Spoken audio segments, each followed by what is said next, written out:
ten, kto sa ho zmocní, Ukradli nám ho, nášho milášika.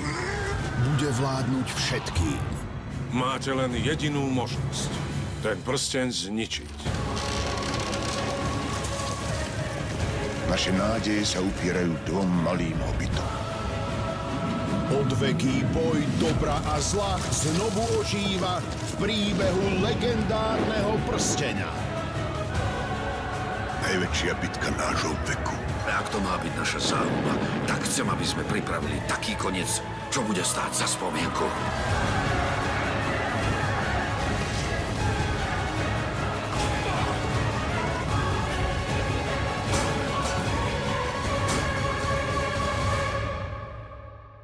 Za Froda.